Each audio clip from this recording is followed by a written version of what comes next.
আসসালামু আলাইকুম ভিউয়ার্স, এই তাবিজ দিয়ে কীভাবে কাঠ খেলা, ফ্লাশ খেলা, হাজারি, 9 কাঠ, কল ব্রিজ, পোটা, জোড়া খেলা জিতা সম্ভব আপনাদেরকে সেটা দেখাবো। প্রথম কাঠ খেলি আমি 3 ফোঁটা ছিলাম। লক্ষ্য রাখেন 3 ফোঁটা কোন দিকে চলে যা। এই যে 3 ফোঁটা অবশ্যই তাবিজের দিকে এসে পড়ছে। প্রিয় ভিউয়ার্স, আসলে দাদা এবার ওই পাশে রাখলাম।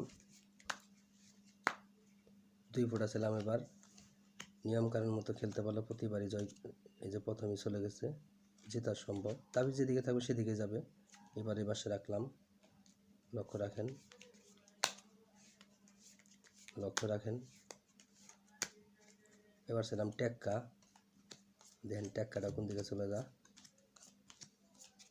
এই যে টেক্কাও আইসে পড়ছে। দাদা তাবিজ যেদিকে থাকবে সেদিকে চলে যাবে। তো যারা তাস খেলা ছাড়তে পারেন না, খেলতে খেলতে অনেক ক্ষতিগ্রস্ত হয়ে গেছেন, বন্ধু বান্ধবের মেলে পড়ে নষ্ট হয়ে গেছেন, শুধু তাদের জন্য আমার এই ভিডিওটা। যারা খেলেন না তাদেরকে বলবো খেলার দরকার নাই। লক্ষ্য রাখেন। আর এবার আমি 4 হাতে ফ্লাশ খেলি। ভিডিওটা ভালো লাগলে অবশ্যই চ্যানেলটা সাবস্ক্রাইব করে পাশেই থাকবেন। লক্ষ্য রাখেন, কোনটা ছোট কোনটা বড় সেটা আপনারা বিবেচনা করবেন। লক্ষ্য রাখেন। অবশ্যই ভিডিওটা ভালো লাগলে চ্যানেলটা সাবস্ক্রাইব করে পাশে থাকবেন। এটা টাকার টপ কালার। লক্ষ্য রাখেন। এবার তাবিজে পাওয়ার থাকলে অবশ্যই এটা বড় হবে। লক্ষ্য রাখেন। দেখেন